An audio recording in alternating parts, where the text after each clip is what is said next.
Hi dears, welcome back to our channel. ഇന്ന് ഞാൻ വന്നിട്ടുള്ളത് സിമ്പിളായിട്ട് ചെയ്യാൻ പറ്റുന്ന എന്നാൽ ബ്യൂട്ടിഫുൾ ആയിട്ടുള്ളൊരു വാൾ ഡെക്കർ ഐഡിയ കാണിച്ചു തരാൻ വേണ്ടിയിട്ടാണ്. അപ്പോൾ ഇതുപോലെ തന്നെ വൈറ്റ് പേപ്പറാണ് ആദ്യം എടുത്തിട്ടുള്ളത്. അതൊന്ന് റോൾ ചെയ്തെടുക്കുന്നുണ്ട്.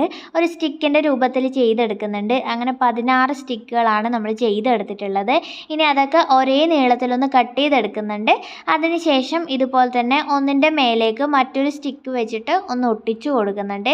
അങ്ങനെ ഒട്ടിച്ചെടുക്കുമ്പോൾ നമുക്ക് 8 സ്റ്റിക്കുകളാണ് കേട്ടോ കിട്ടുന്നത്. ഇനി അതൊക്കെ നമുക്ക് സ്ക്വയർ ഷേപ്പിലേക്ക് അറേഞ്ച് ചെയ്ത് കൊടുക്കുകയാണ് വേണ്ടത്. ഈ ഒരു വാൾ ഡെക്കർ എന്ന് വെച്ചാൽ എല്ലാവർക്കും ചെയ്തെടുക്കാൻ പറ്റും. അത്രയ്ക്ക് സിമ്പിളാണ്. കുഞ്ഞു കുട്ടികൾക്ക് വരെ ചെയ്തെടുക്കാൻ പറ്റും എന്നുള്ളതാണ് ഇതിൻ്റെ പ്രത്യേകത. എന്നാൽ നല്ല ഭംഗിയാണ് കേട്ടോ ഇത് കാണാൻ വേണ്ടിയിട്ടും. അപ്പോൾ ഇതുപോലെ ചെയ്തെടുത്തതിന് ശേഷം നമുക്കിതൊന്ന് സ്ക്വയർ ഷേപ്പിലൊന്ന് അറേഞ്ച് ചെയ്ത് കൊടുക്കാം. ഇതുപോലെ തന്നെ 2 ആദ്യം ഒന്ന് വെച്ച് കൊടുക്കുന്നുണ്ട്. എന്നിട്ട് അതിൻ്റെ സൈഡ് ഭാഗത്തേക്ക് 2 ഒട്ടിച്ച് കൊടുക്കുന്നുണ്ട്. അതേപോലെ തന്നെ നമ്മൾ ബാക്കിയുള്ള സ്റ്റിക്കുകളും ആ ഒരു സ്ക്വയർ ഷേപ്പിൽ തന്നെ ഒട്ടിച്ചെടുക്കുന്നുണ്ട്.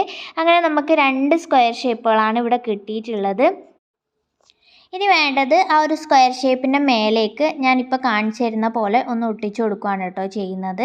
അങ്ങനെ ചെയ്ത് കൊടുത്തതിന് ശേഷം ഇത് നന്നായിട്ടൊന്ന് ഡ്രൈ ആക്കാൻ വെക്കുന്നുണ്ട്. അതൊന്ന് ഒട്ടിയിരിക്കാനുള്ള സമയം കൊടുക്കുന്നുണ്ട് കേട്ടോ. എന്നിട്ട് ഇതുപോലെ തന്നെ ഒരേ നീളവും ഒരേ വീതിയുള്ള 2 കളർ പേപ്പറാണ് എടുത്തിട്ടുള്ളത്. കുറച്ച് ഡാർക്ക് ആയിട്ടുള്ള കളർ സെലക്ട് ചെയ്യുകയാണെങ്കിൽ നല്ലതായിരിക്കും. കാരണം നമ്മൾ സ്റ്റിക്ക് ഉണ്ടാക്കാൻ വേണ്ടിയിട്ട് എടുത്തിട്ടുള്ളത് വൈറ്റ് കളറാണ്. അതുകൊണ്ട് തന്നെ കുറച്ച് ഡാർക്ക് കളറായിട്ടുള്ള എന്തെങ്കിലും ഒരു പേപ്പർ എടുക്കാൻ വേണ്ടിയിട്ട് നോക്കാം. എന്നിട്ട് ഈ ഒരു രീതിയിൽ 3 പ്രാവശ്യം ഒന്ന് മടക്കി കൊടുക്കുന്നുണ്ട്. എന്നിട്ട് ആ ഒരു ഭാഗത്തേക്ക് നമുക്കൊന്ന് പെറ്റലിൻ്റെ ഷേപ്പിലൊന്ന് ഇതുപോലെ തന്നെ ഒന്ന് കട്ട് ചെയ്ത് കൊടുക്കാം. നമുക്ക് വേണ്ട ആ ഒരു ഷേപ്പിൽ കട്ട് ചെയ്ത് കൊടുക്കാവുന്നതാണ്. ഞാനിപ്പോൾ ഏകദേശം ഒരു യു ഷേപ്പ് പോലെയാണ് കട്ട് ചെയ്തെടുത്തിട്ടുള്ളത് കേട്ടോ. അപ്പോൾ ഇതുപോലെ ചെയ്തെടുത്തതിന് ശേഷം അതൊന്ന് നിവർത്തി എടുക്കുന്നുണ്ട്. ഇനി അതിൻ്റെ ഒരു ഭാഗത്ത് നിന്ന് നടുഭാഗത്തേക്ക് ഇതുപോലെ തന്നെ കട്ട് ചെയ്ത് കൊടുക്കുന്നുണ്ട്. എന്നിട്ട് ഒരു പെറ്റലിൻ്റെ മേലേക്ക് മറ്റേ ആ ഒരു പെറ്റൽ വെച്ചിട്ടൊന്ന് ഒട്ടിച്ചു കൊടുക്കുന്നുണ്ട്.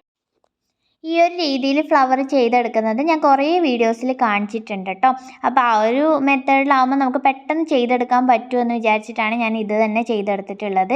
ഇനി ഇതുപോലെ തന്നെ ആ ഒരു ഫ്ലവറിന് നല്ല ലുക്ക് കിട്ടാൻ വേണ്ടിയിട്ട് ആ ഒരു പെറ്റൽസൊക്കെ തന്നെ എന്തെങ്കിലും വെച്ച് ഇതൊന്നും ബെൻഡ് ചെയ്ത് കൊടുക്കുന്നുണ്ട്. മറ്റേ ആ ഒരു പേപ്പറും അതേ രീതിയിൽ തന്നെ ആ ഒരു ഫ്ലവറിൻ്റെ അതേ രീതിയിൽ തന്നെ ഒന്ന് കട്ട് ചെയ്തെടുത്തിട്ടുണ്ട്. ഇനി അതിൻ്റെ നടുഭാഗത്തേക്ക് ആ ഒരു ഫ്ലവർ വെച്ചിട്ട് ഇതുപോലെ തന്നെ ഒന്ന് ഒട്ടിച്ചു കൊടുക്കുന്നുണ്ട്. പിന്നെ ഇതുപോലെ ഒരു പേപ്പർ എടുത്തിട്ടുണ്ട്. നടുഭാഗത്തേക്കൊന്ന് മടക്കി കൊടുക്കുന്നുണ്ട്. ഗ്രീൻ കളർ വേണം എടുക്കാൻ വേണ്ടിയിട്ട്. എന്നിട്ട് ആ ഒരു ഭാഗത്തേക്ക് കുറച്ച് ലീഫുകളും കട്ട് ചെയ്തെടുക്കുന്നുണ്ട് കേട്ടോ. താഴെ ഭാഗം ഇതുപോലെ തന്നെ കുറച്ച് നേരിയതാക്കിയിട്ട് പിന്നെ ലീഫ് വരുന്ന രീതിയിൽ ഒന്ന് കട്ട് ചെയ്തെടുക്കുക. അങ്ങനെയാണെങ്കിൽ നല്ല ഭംഗിയായിരിക്കും. എന്നിട്ട് അതിൻ്റെ താഴെ ഭാഗത്തേക്ക് ഇതുപോലെ തന്നെ മേലെയായിട്ട് ഒട്ടിച്ചു കൊടുക്കുന്നുണ്ട്. ഒരുപാട് ലീഫുകൾ നിൽക്കുന്ന രീതിയിലാണ് കേട്ടോ നമ്മൾ ഒട്ടിച്ചു കൊടുക്കുന്നത്. പിന്നെ എനിക്ക് ഇവിടെ വന്നിട്ടുള്ള ചെറിയൊരു മിസ്റ്റേക്ക് എന്താണെന്ന് വെച്ചാൽ ആ ഒരു ലീഫുകൾ കുറച്ചുകൂടെ വലുതാക്കാമായിരുന്നു എന്ന് എനിക്ക് തോന്നിയിട്ടുണ്ടായിരുന്നു കേട്ടോ. കാരണം ആ ഒരു ഫ്ലവേഴ്സും കൂടെ അതിൻ്റെ മേലേക്ക് വന്നപ്പോൾ ലീഫ് കുറച്ച് കാണുന്ന രീതിയിലായിപ്പോയി. അപ്പോൾ നിങ്ങൾ ചെയ്തെടുക്കുമ്പോൾ കുറച്ച് വലിയ ലീഫുകൾ വേണം ചെയ്തെടുക്കാൻ വേണ്ടിയിട്ട് കേട്ടോ. അതിനുശേഷം അതിൻ്റെ മേലേക്ക് ആ ഒരു 3 ഫ്ലവേഴ്സും കൂടി ഒന്ന് ഒട്ടിച്ചു കൊടുക്കുന്നുണ്ട് കേട്ടോ.